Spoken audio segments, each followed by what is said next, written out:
conociendo la misericordia de Dios. Aleluya. ¿Cuántos no necesitamos la misericordia de Dios? ¿Hay algún necesitado hoy? Y dice la primera carta de Pedro, capítulo 2, verso 10. Vosotros que en otro tiempo no erais pueblo, ahora sois pueblo de Dios. En otro tiempo no habías alcanzado misericordia, ahora habéis alcanzado misericordia. Atributos, una cualidad propia de la personalidad. No es algo aprendido, no es algo que se tomó, sino que en la existencia misma de Dios, la misericordia es un atributo. Y es una compasión divina, ya que el Señor nos ha hecho, y en aquel tiempo inicial de la raza humana, como resultado de haber sido creada con voluntad propia, la raza cayó, la raza humana cayó, tomó la decisión incorrecta, y ahora estamos siendo levantados, alcanzados y redimidos gracias a su plan divino. Pero conociendo el Señor, nuestra condición, conociendo esa condición que nosotros tenemos como seres imperfectos, como una raza que cayó de su diseño original, se hace necesaria la misericordia. Y para entenderlo mejor, podríamos decir que la misericordia es la compasión que Dios tiene por nosotros cuando nos ve en sufrimiento, bajo enfermedades, cuando somos atacados y en nuestra condición frágil, sujeta a errores, a fallar. Cuando nos ve en esa condición tan frágil y vulnerable, Él se mueve en ese atributo llamado misericordia. O sea que es una compasión.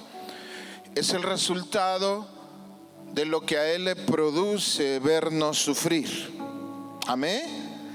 Muy lejos de lo que nosotros hemos tal vez oído, o los medios de comunicación o la tradición nos ha alimentado la idea de un Dios duro, malo, un juez sin compasión. Ahí sí que todo lo opuesto.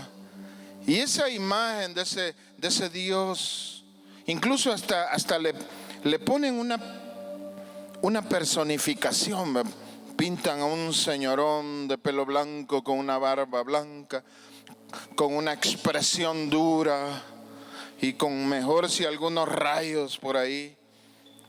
Claro que eso está muy lejos de la realidad.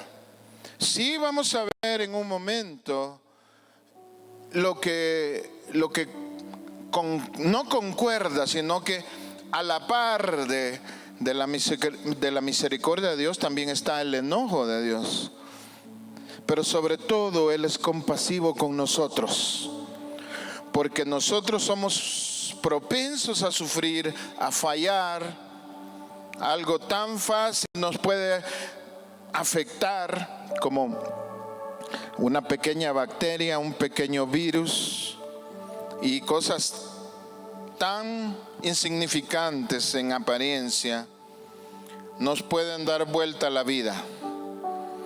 Una situación tan frágil como un mareo, no se fija bien, se marea, no camina bien en la calle y se lo levantó un carro y ya se fue.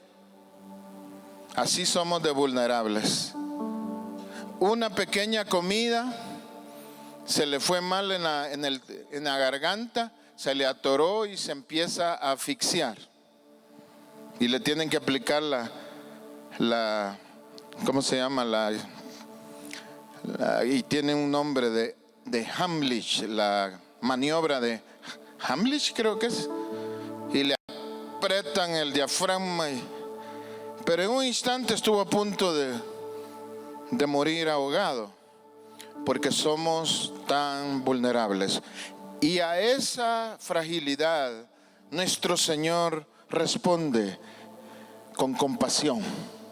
Le duele vernos sufrir. Su corazón divino, si yo puedo usar esa palabra, si se me permite usar, su naturaleza divina se conmueve. Amén. Siente dolor divino. ¿Cuántos dicen amén a eso? Entonces, a esta compasión divina de gracia, porque no es que se la haya ganado, solo el Señor reacciona con ese atributo llamado misericordia. Vaya que sí necesitamos misericordia. Amén. Es tan importante este atributo que en el Antiguo Testamento se menciona en la versión Reina Valera 95 320 veces y en el Nuevo Testamento 71 veces. O sea que sí es muy importante la misericordia de Dios. Y es algo que nosotros debemos de entender para aprovecharla y saber cuando está obrando en nosotros para no desperdiciar esa bondad de Dios. Aleluya. Porque muchos están gozando de esa bendición y no lo saben, no lo aprovechan, no se dan por entendidos. Y eso nos puede exponer a sufrir mucho más de lo necesario. Es importante conocer la misericordia de Dios, porque sin ella ninguno estaríamos aquí.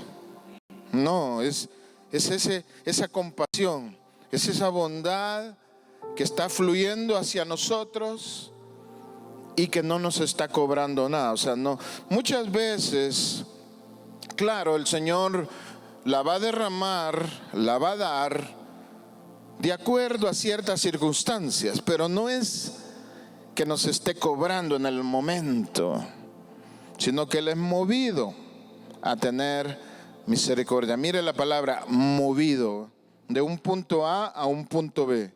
De un punto A donde el Señor podría estar indignado, podría estar en desaprobación, pero alguna actitud nuestra o algún pensamiento nuestro, sobre todo una decisión de nuestro corazón, lo puede mover de un punto A de indignación a un punto B de misericordia.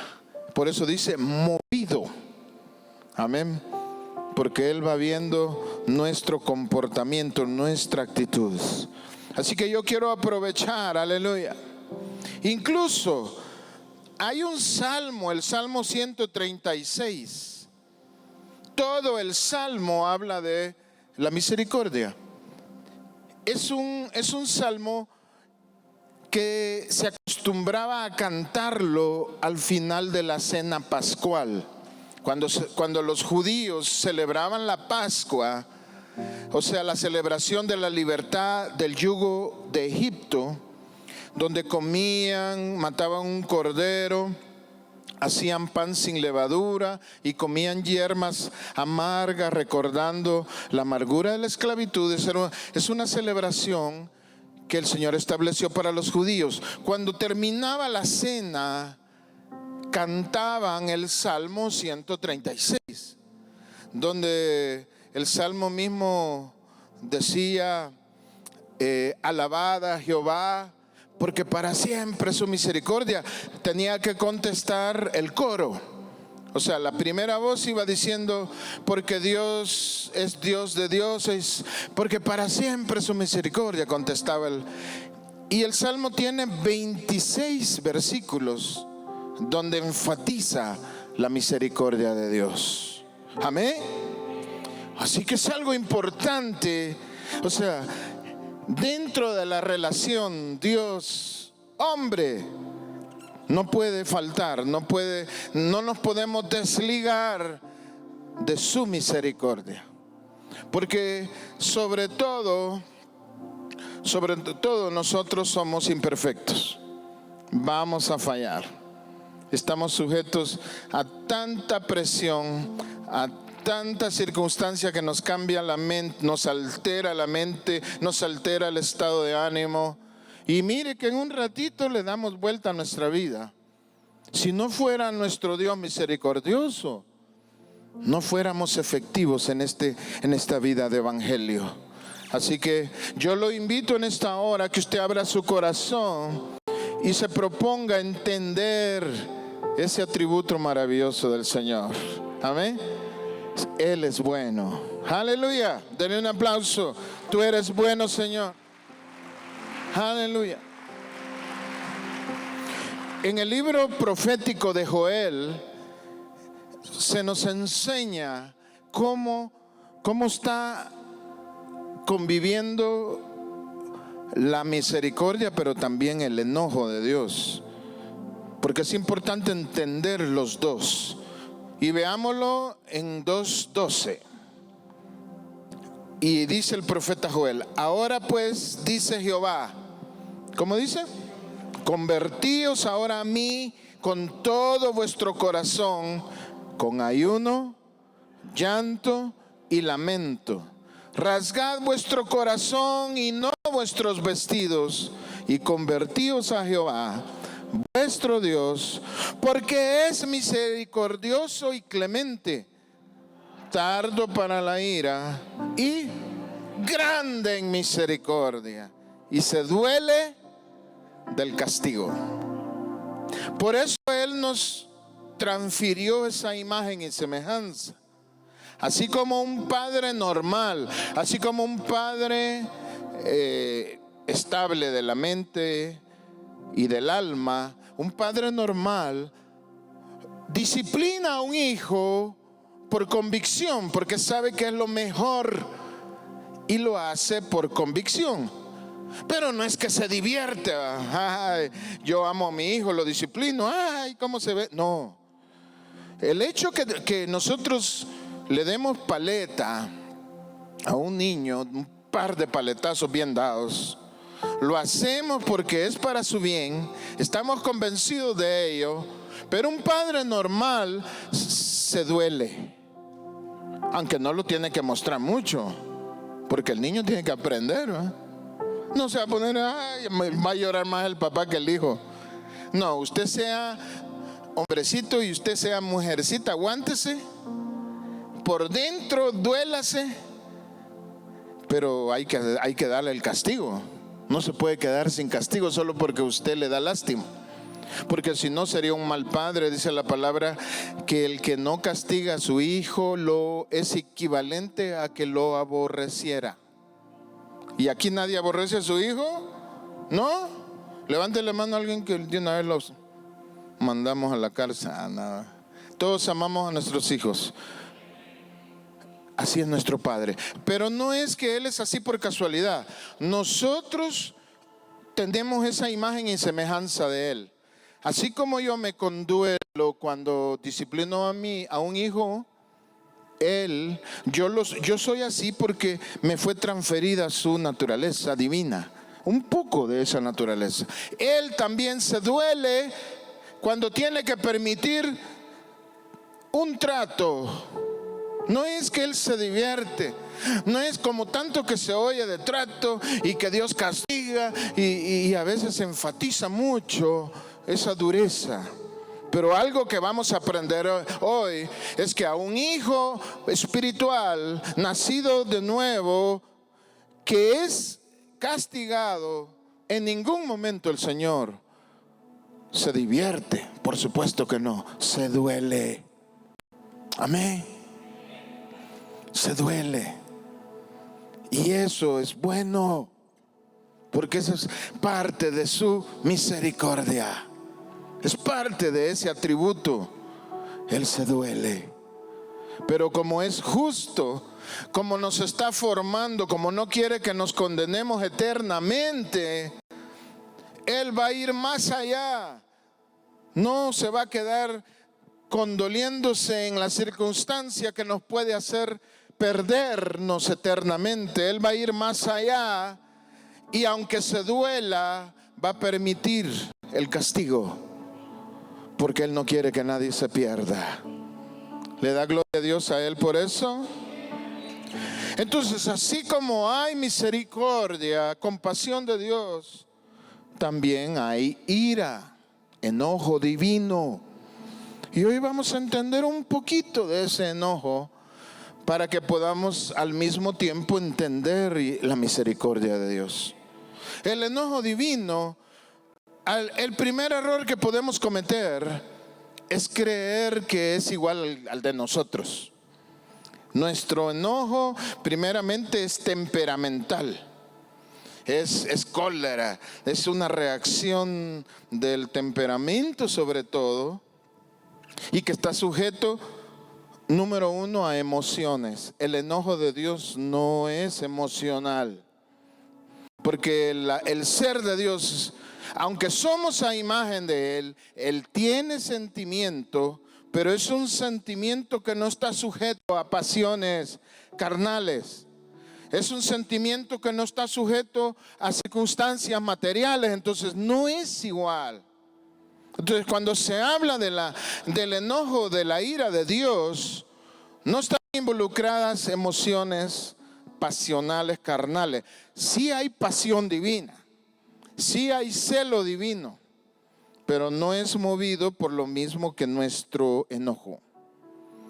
Tampoco es un enojo caprichoso. La mayoría de nosotros, además de ser emocionalista, nuestro enojo es caprichoso, que se nos ha pues metido algo en la cabeza y que queremos así las cosas, y si no las hacen como nosotros queremos, nos molestamos. Y si aquel hombre machista, que si no le sirven como le tienen, como él dice, se enoja, y eso es puramente humano, caprichoso. El enojo de Dios no depende de un capricho, no depende de antojos egoístas, sino que el enojo de Dios, escuche esto, nace de la esencia de justicia que tiene Dios. Amén. Espero que me dé a entender. Como Dios es justo, ¿qué significa la justicia de Dios? Es el equilibrio universal, que no solo está en los seres humanos, sino en las cosas creadas. El universo, el sol. Hay 9 planetas. Bueno, Plutón dicen que ya es un exoplaneta, ya no es planeta Plutón, pero bueno, los planetas que giran alrededor del Sol, pero lo hacen de una manera sincronizada. O sea, cada quien tiene, y las órbitas no son circulares, son elípticas, y todo está equilibrado. Al mismo tiempo, el sistema solar, el Sol con sus planetas, gira alrededor de la Vía Láctea. Y todo eso tiene un equilibrio, porque esa es parte de la justicia de Dios. Causa y efecto, causa y efecto. Entonces Dios es justo en todo. Y cuando el ser humano comete errores, somos desobedientes, somos tercos, necios y todo lo que cabe en esa definición, pues vamos a desatar, vamos a despertar, si podemos decir, o provocar sería la mejor palabra, el enojo de Dios, porque Él es justo sobre todas las cosas. Amén. Entonces, cuando escuchemos en la Biblia o leamos en la Biblia acerca del enojo de Dios, sí es real, sí Dios se llena de ese sentimiento divino que Él le llama, la Biblia le llama ira, le llama enojo, y le llama, hay otras palabras, otras frases más fuertes, ¿verdad? Pero se enfocan a lo mismo. Tenemos que entender que provienen no de la misma manera como nosotros reaccionamos, muy diferente. Similares en cuanto a que vienen de las emociones, pero muy diferentes en cuanto a qué lo provoca.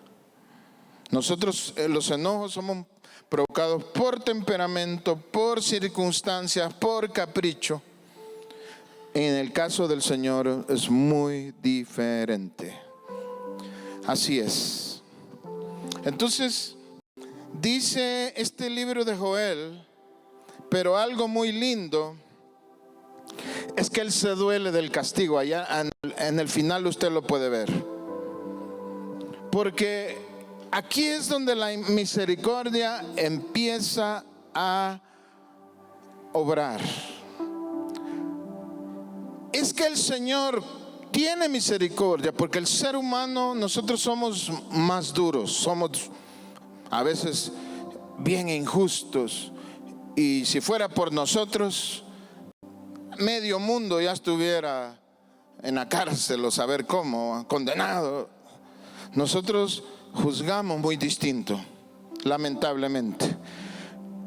La razón por la que la misericordia de Dios es bien especial es porque el Señor conoce las verdaderas intenciones del corazón.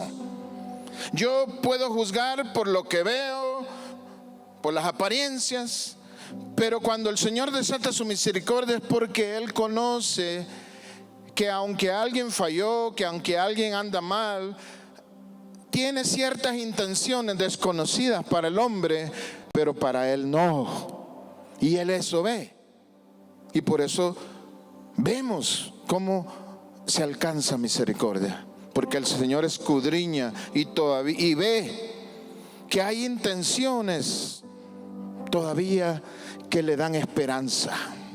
Número 2, Dios conoce las circunstancias. Dios sabe lo difícil que es para una persona moverse en las circunstancias en que se mueve. A veces hay personas muy limitadas económicamente, otras en ambientes familiares muy difíciles, y tal vez termina reaccionando mal o haciendo algo incorrecto.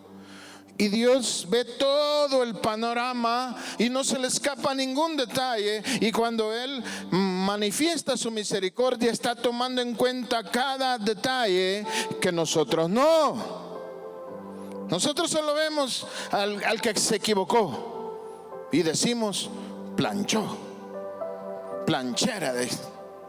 En cambio, Dios mira lo difícil que le va a la mujer en la casa, lo duro que es para el hombre estar llevando la carga de una deuda que no puede pagar, y que lo abruman los hijos y no haya que hacer, y anda cargado, y sus errores también lo abruman, y todo eso hace que cuando la persona clama y pide ayuda al Señor, alcance esa compasión divina. Y otra razón, y es muy importante, es que Dios conoce en qué condiciones fuimos educados y formados desde niños. Porque muchas de las ataduras actualmente, muchas de las cadenas, de las adicciones, por ejemplo, el adulterio, mucha persona que ha intentado vencer la inmoralidad sexual o la adicción al alcohol. Y nosotros solo vemos que no puede, y ese que no puede, no toma una buena decisión, y de una vez le metemos machete.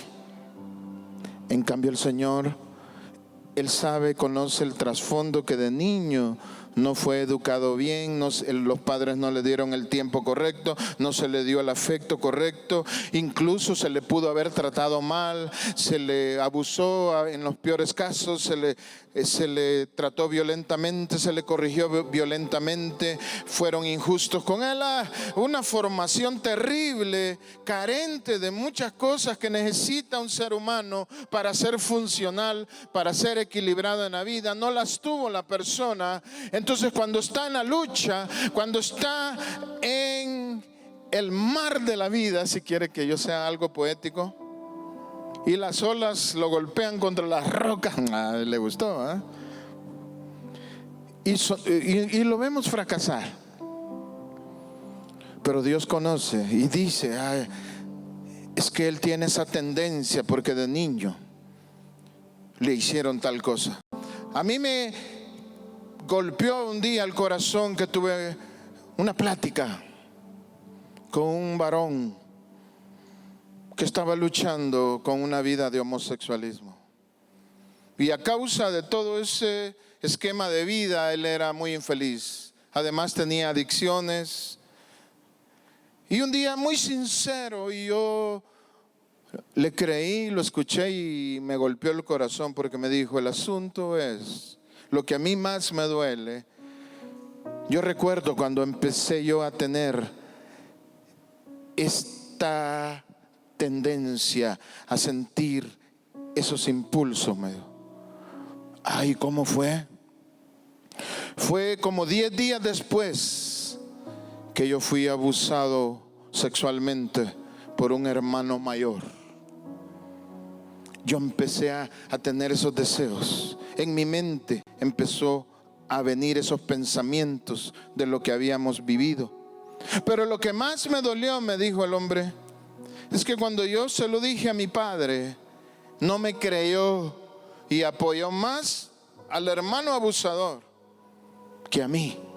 Y eso me impulsó más, dijo, a entregarme a ese deseo. Me lo dijo llorando. Entonces yo dije, wow, uno a veces solo señala, uno a veces solo condena, pero la misericordia de Dios es ahí donde se extiende, porque Él sí sabe lo duro que le fue a ese joven. En ese tiempo era un adolescente.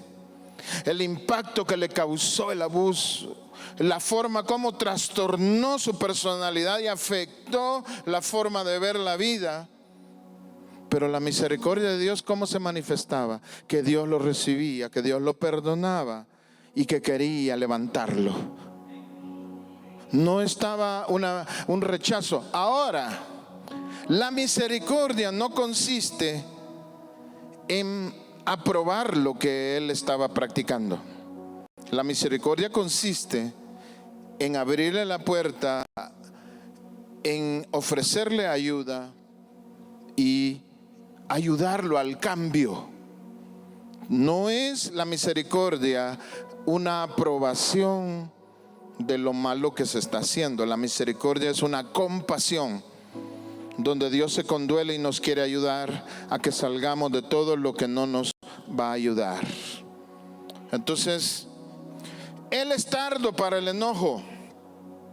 Por eso es tardo para el enojo, porque Él considera todos esos aspectos que para el ser humano hasta cierto punto están velados, no considerados, no se ven. Pero al final, donde dice y se duele del castigo, es porque el Señor toma muy en serio. No importa qué tan mal estemos, no importa cuán bajo hayamos caído, no importa cuánto daño hayamos hecho, no importa a lo que le voy a decir, no que no importe y que no tenga consecuencias. No importa cuando se trata de alcanzar la misericordia, porque Dios toma en cuenta un sincero arrepentimiento. Ahí es donde un sincero arrepentimiento mueve los cimientos de la creación misma, mueve todo. Un sincero arrepentimiento es una experiencia muy interna. Por afuera no se ve ningún cambio, por afuera no pasa nada. Por eso no es algo para los hombres. Un sincero arrepentimiento es entre el pecador, entre yo y Dios. ¿Cuántos dicen amén? Entonces, un sincero arrepentimiento mueve la misericordia y se detiene el castigo justo. Y si llega alguna consecuencia, ya no llega con el efecto, ya no llega con la fuerza que tenía que llegar, sino que llega muy disminuido. Y eso es una gran bendición. La misericordia de Dios. Ahora, significa que valen más. Bueno, las lágrimas son parte. Las palabras pueden ser parte, pero Dios va al corazón. Porque llorar y hacer una escena muy emocionalista, somos expertos. Somos expertos. Y hay unas hermanas que tienen doctorado en eso. Pero Dios no ve eso. O sea, está bien, tampoco lo quita ni lo pone. No, Dios va directo al corazón. Haya mucha lágrima o haya poca lágrima, haya mucho llanto o poco llanto, haya mucho grito o poco grito, Dios va al corazón. Si en el corazón hay un verdadero arrepentimiento, el Señor lo va a tomar en cuenta y eso cambia, detiene algún castigo que estaba justamente asignado, lo detiene. Esa es la misericordia de Dios.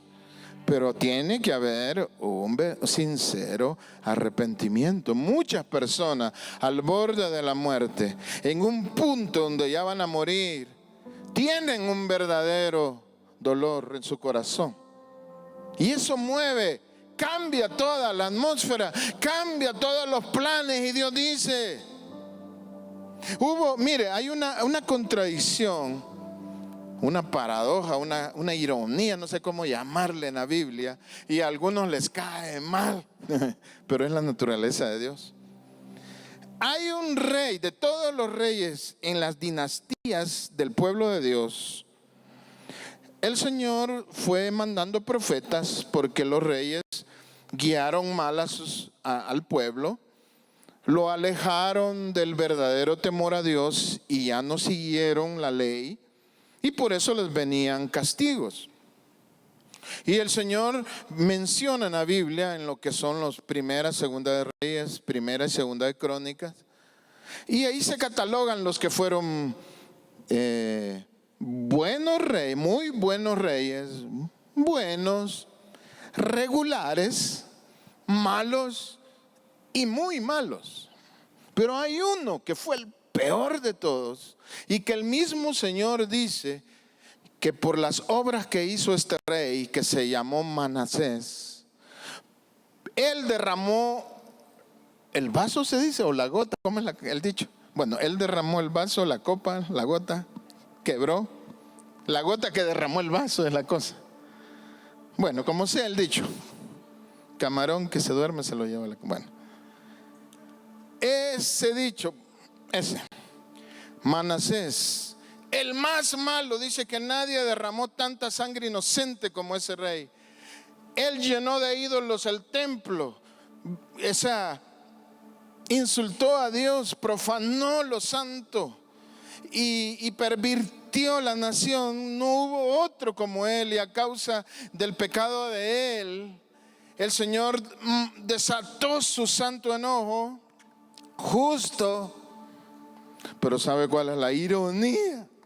Y a uno le cae mal, que cuando ya él estaba en lo peor, el Señor permitió que un rey enemigo los atacara, se lo llevara cautivo, solo a él, no a la nación, y lo meten en un calabozo al rey, el que tenía todas las prerrogativas, las comodidades, los lujos, la obediencia. Él había hecho lo que le daba la gana. Pero dice la palabra que estando en el calabozo, el hombrote malo, perverso, terrible, que yo le hubiera metido unos 500 balazos en el mismo hoyo, le hubiera... Dice que se empezó a clamar misericordia, se humilló delante de Dios y empezó a arrepentirse. Y le tocó tanto al Señor que le habló a un profeta y le dijo: ¿ya viste a Manasés? Sí, Señor, un Dios, un rey malo, castígalo. No, se ha humillado y se ha arrepentido. Así que dile, lo voy a sacar de esa cárcel. Y dile que todo el castigo por el que se humilló no lo voy a enviar en sus tiempos. Voy a esperar que se muera. Imagínense. Claro, siempre envió el castigo, porque los demás no se arrepintieron, solo él, como él estaba bien apretado. y se arrepintió. Esa es la misericordia de Dios. O sea, él no estaba fingiendo, no estaba aparentando, no era religiosidad. ¿Y cómo si estaba preso? Era un genuino arrepentimiento. Y a causa de eso, lo sacan de la cárcel y vuelve a su puesto. Y ya no viene el gran castigote que tenía que. Esa es la misericordia de Dios. Pero que tuvo que haber un genuino. O sea, ¿quién va a chantajear a Dios? Usted puede engañar a los pastores, aparentar en la iglesia, fingir, aprenderse la santidad y hacer mates de santo y palabra santa y alabar y danzar. Mire, yo como brinco. ¿Y a Dios cómo lo puede engañar? O sea que estamos hablando de la esencia de las cosas. Un verdadero arrepentimiento mueve la misericordia de Dios. Y este rey alcanzó. En cierta manera se le perdonó, no todo, pero se le perdonó bastante. Amén. Ahora, como las misericordias de Dios son nuevas cada mañana, dice Lamentaciones capítulo 3, uno se puede confundir, y yo quiero aclararte esto antes de terminar. Porque llega un momento, porque Dios es un Dios de generaciones. La misericordia de Dios dice que son nuevas cada mañana en el sentido de tu propósito eterno. Si el Señor no puede hacer contigo en esta vida lo que planeó para ti, como eres hijo, no te va a apartar la misericordia, pero en el sentido eterno. Él va a mover piezas y va a permitir circunstancias que aseguren que tú te reconcilies, que tú te arrepientas, aunque sea unas horas antes de tu muerte. Esa es la misericordia eterna.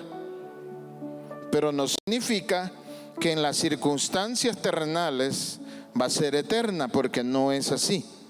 Tienen un límite. Así que no nos vayamos a confundir. Y quiero demostrarte o hablarte a la luz de la palabra. Aquí viene ya cómo debemos de ser cuidadosos. Porque sí, la misericordia se puede perder o puede tener un límite. Y ahí sí se pone dura la cosa. Con una parábola yo se lo voy a ilustrar. En Mateo capítulo 18, verso 23. Por lo cual el reino de los cielos es semejante a un rey que quiso hacer cuentas con sus siervos. Cuando comenzó a hacer cuentas, le fue presentado uno que le debía 10,000 talentos. A este, como no pudo pagar, ordenó su señor venderlo, junto con su mujer e hijos y todo lo que tenía, para que se le pagara la deuda. Entonces aquel siervo postrado le suplicó diciendo: Señor, ten paciencia conmigo y yo te lo pagaré todo. El señor de aquel siervo, como dice, movido a misericordia, lo soltó. Ese rey es figura de nuestro Padre Celestial. Para que tengamos una pequeña idea de lo que era la deuda, un talento era en aquel tiempo 45 libras. Y aquí son talentos de oro. Pasándolo a lo que vale el oro actualmente, la libra de oro actualmente vale $24,600, algo así. Y haciendo la conversión de dólares a quetzales y todo, y Bitcoin y toda la cosa, salen 89,000 millones de quetzales. Por más que usted corte papeles de diario, en su vida no va a poder juntar eso, ni siquiera en papel de diario, mucho menos en quetzales. 89,000 millones de quetzales. O sea, no se puede pagar una deuda así. Porque el pecado nadie lo puede pagar, solo el sacrificio de Cristo. Entonces cuando el hombre, es una parábola, cuando el hombre pide pide clemencia. El Señor se mueve a misericordia.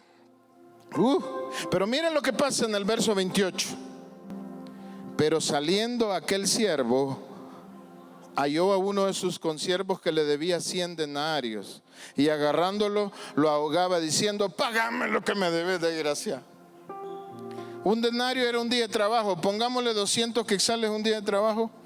200 por ¿cuántos? Por 100. 200 por 10, 2000 por 100, 20,000.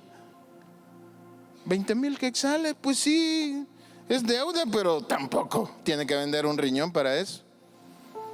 Sí, como dijo la hermana Mayra aquel día, no tengo, pero consigue. Dije, no me quedo en el arranque. De 89,000 millones de quetzales a 20,000, una gran diferencia. Pero sabe, este que había sido perdonado, cuando le encontró en el camino uno que le debía ese dinero, ya lo ahorcaba, y el otro le pedía misericordia, y él no tuvo misericordia. Pero mire cómo es la cosa, cómo dice lo que yo marqué en rojo. ¿Cómo dice? Acabadito de recibir el gran acto de misericordia, acabadito de recibir, se le olvidó. Y eso es uno de los problemas por lo que mucho creyente deja de alcanzar misericordia. Porque la Biblia, o sea, el Señor sobre todo es justo. Y el principio de justicia, o sea, la misericordia tiene que ir de acuerdo a la justicia. No es más grande la misericordia que la justicia. La misericordia está supeditada, sometida a la justicia de Dios. Después de haber recibido ese gran perdón, cualquiera de nosotros, ¡ay, qué alivio! Yo pensé que tenía que vender a mis hijos, a mi mujer, y irnos de esclavo. Esa era la costumbre. ¡Qué carga! A punto de perder la casa, a punto de perderlo todo, de que me metan preso, de huir a otro país, y que le digan: ya está todo perdonado. Una vez con el hermano Hansel estuvimos ministrando a una hermana de otro pueblo que tenía una gran deuda en Assad. Miles, eran como 200,000, no sé cuánto, casi 300,000. Y ella se humilló y le dimos palabra y la ministramos. Y la sorpresa, un día ella compartió el testimonio de que saber qué pasó, hizo unos sus movimientos y todo, y solo terminó pagando como unos 2,000, no sé cuánto. Misericordia de Dios. Ahí sí que literal. Pero este personaje muchas veces somos nosotros, saliendo acabaditos de ser perdonados, acabaditos de alcanzar la gracia de Dios, acabaditos de haber tenido una nueva oportunidad, y venimos nosotros y somos duros con otros, y somos malos y juzgamos y condenamos y hablamos y señalamos, y que la iglesia aquí, que la iglesia, después de que Dios ha usado la iglesia, por supuesto una iglesia imperfecta, con gente imperfecta, por supuesto, pero que estamos luchando, y que Dios lleva la lucha de cada uno en particular, y solo Él puede decir lo que sí y lo que no. Pero aquellos que han recibido a través de este ministerio, que han sido bendecidos a través de este ambiente donde se provocaron los dones entre todos, porque no crea que solo soy yo, somos todos, como dice el dicho, han puesto su granito de arena. Sí. Y luego, saliendo de un acto luego viene, y fácil se le hace a la persona empezar a señalar y descalificar a medio mundo en la iglesia. Esa persona que está haciendo eso está expuesta a perder la misericordia que ha alcanzado del Señor. Y por eso es que hay enfermedades que no se van, hay problemas que no se terminan de solucionar, porque han caído en esa situación que está en la palabra. Muy nueva será la misericordia de Dios cada día, pero si caemos en injusticia, esa misericordia no le va a bastar. No porque no sea suficiente el Señor, sino porque Él lo ha establecido así en su palabra. Amén. Ahora quiero terminar con otra situación de cómo se puede perder la misericordia de Dios. Hay casos donde el Señor en su infinita gracia y misericordia, la palabra clave hoy, no mágica, clave, envía palabra antes de que sucedan las desgracias, los fracasos, las muertes. Él envía palabra y muy misericordiosamente Él advierte y dice: tú que saliste de tal cosa, o el fulano que antes estuvo en tal lucha, aléjese, ya no participe, no se meta en tales cosas, porque hay un peligro. ¿Y sabe qué sucede? Que a uno se le ha olvidado la gran misericordia que ha recibido. Si uno hace poco estaba cometiendo atrocidades, desvalorando a la familia, o desvalorando a la esposa, a los hijos y a Dios sobre todo, y en un acto de misericordia, en un momento lindo, el Señor tocó nuestro corazón y nos arrepentimos. Y ahí viene el perdón. ¡Aleluya! Y no se da lo que se iba a dar por misericordia. Pero también hay un espíritu que hoy lo quiero establecer, pero no como un espíritu, como un demonio, con E minúscula, sino que una actitud humana, que es la necedad. La necedad es una cualidad propia del ser humano. Todos en algún momento hemos sido necios. Hay mucha escritura en el libro de Eclesiastés, en los Proverbios, en los Salmos, demasiado en los Evangelios. Hay mucha escritura que enseña quiénes son necios, y es muy amplio el espectro, o sea que nadie se escapa. En algún momento todos hemos sido necios, pero no nos quedamos como necios. Pero uno de los necios que puede perder la misericordia de Dios es aquel que ya le hablaron, que fue perdonado, que fue librado de un gran peligro y que le dijeron tal cosa no te conviene, y se le olvida. Así como aquel que saliendo del gran acto de bondad de Dios y ya estaba fallando. Estos olvidadizos, la Biblia le llama necio. Ahora vamos a leer un pasaje, pero no me mire a mí, porque yo no lo escribí. En todo caso, peléese con el Señor, no conmigo, porque la Biblia utiliza ejemplos muy fuertes, pero es la Biblia. Proverbios 26:11. Como vuelve el perro a su vómito, así el necio insiste en su necedad. Yo no lo escribí, le vuelvo a repetir. Si a usted no le gusta leer el Corán, ese no tiene esas cosas, o la atalaya, o lo que usted quiera. Como vuelve el perro a su vómito, así el necio insiste en su necedad. A varios el Señor ya les dijo a dónde no se tienen que ir a meter.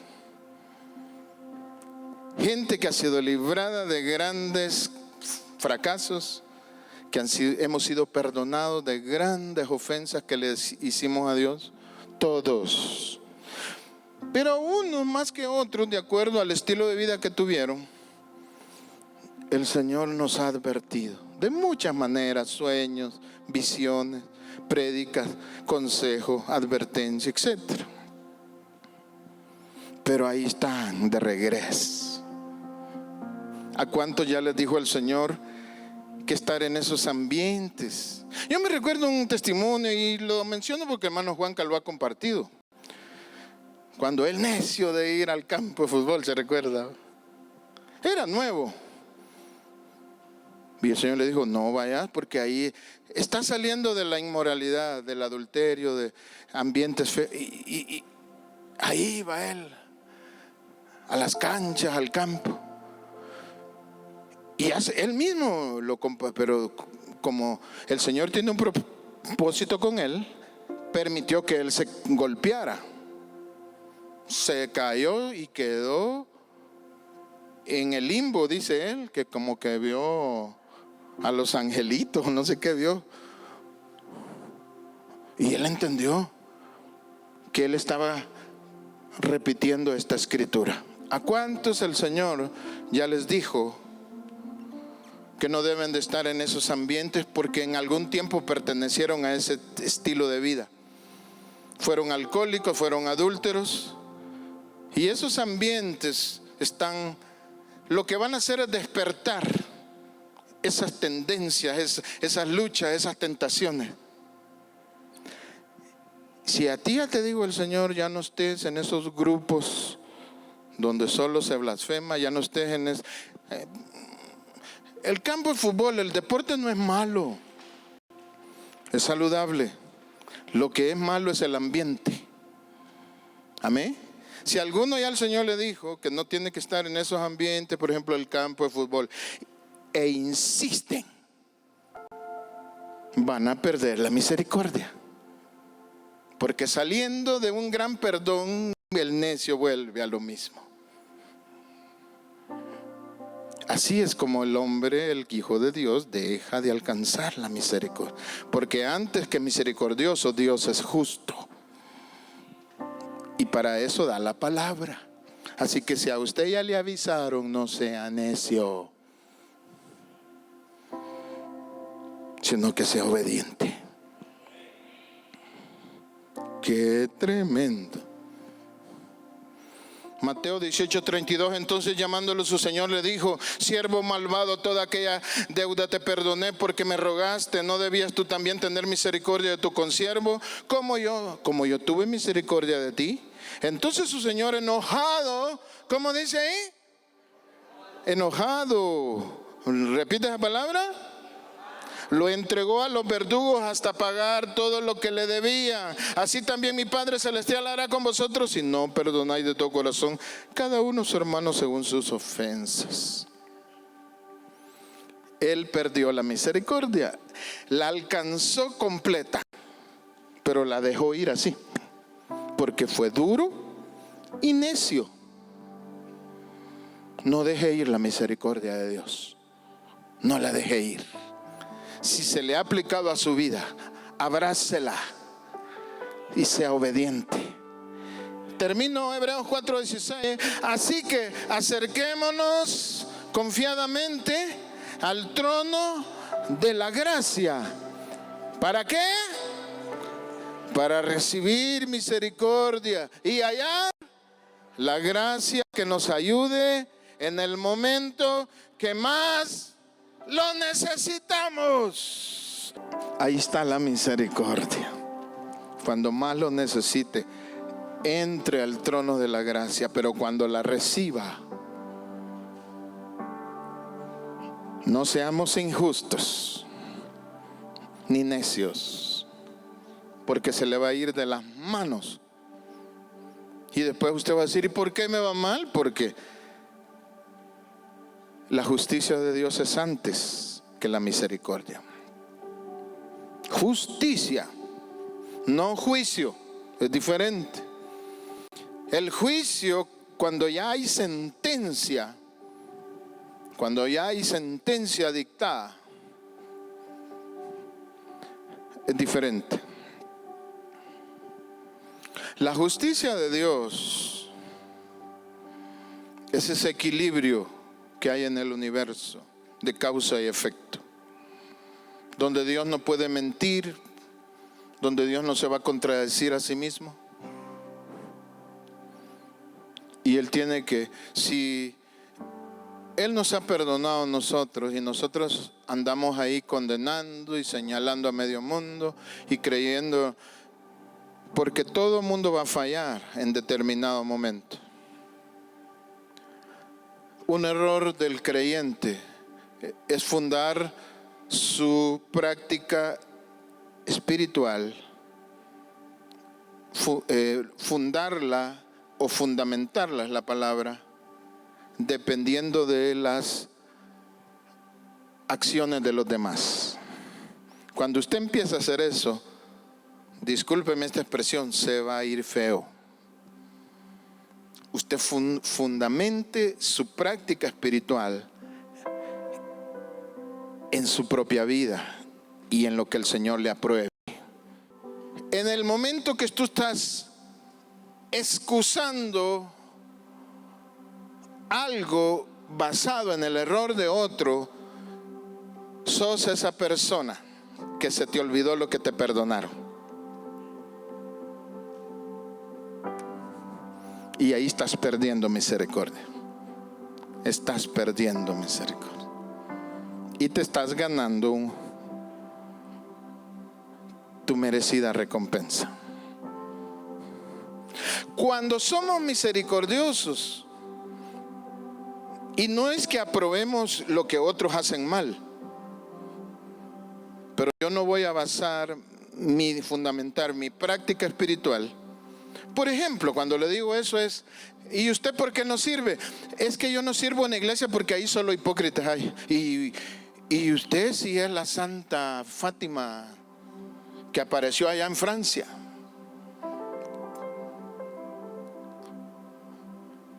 Es que él falla de una manera y usted falla de otra, pero fallamos todos.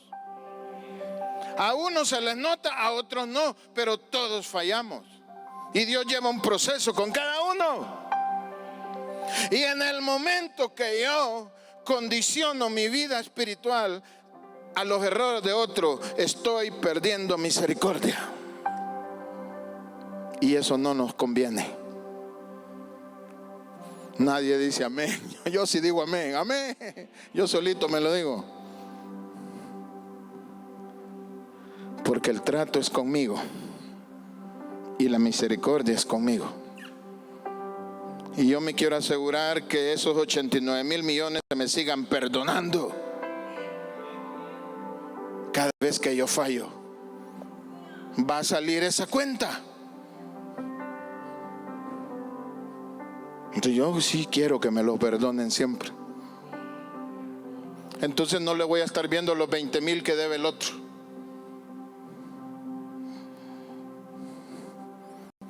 Porque aquí todo el mundo todos debemos 20,000 en algo. Una mala mirada, un menosprecio, por ahí alguna injusticia, un maltrato, algo, un dinero que no lo pagamos. Todos tenemos una deuda de 20,000 con alguien. Con el Bantrago nos dejan más. Ahí sí se ríe aquella. Ahí se sacó la tarraya. Pero la misericordia de Dios está ahí. Y yo la quiero aprovechar. Yo sí la quiero aprovechar. Así que no voy a fundamentar mi vida espiritual en ningún error de nadie. Solo es entre Dios y yo. Es yo soy. Conmigo, Señor. Los 89,000 millones. ¿Cómo te los voy a pagar, Señor? Si apenas pagó la refri. Ya no veía las horas, el gallo más gallo la andaba siguiendo. Apenas pagó la televisión. Más bien que cuando se le llegaron a quitar, lléveseles todo. Ya le había visto como 80,000 películas de Netflix. Ya no da más esa tele. Lléveseles, no tengo cómo pagarle. Apenas salimos con las deudas naturales que no se comparan con ese perdón tan maravilloso que hemos recibido del Señor. ¿Cuántos quieren cuidar la misericordia? Vale la pena. Así que dígale hoy al Señor: papá, yo no voy a dejar ir tu misericordia.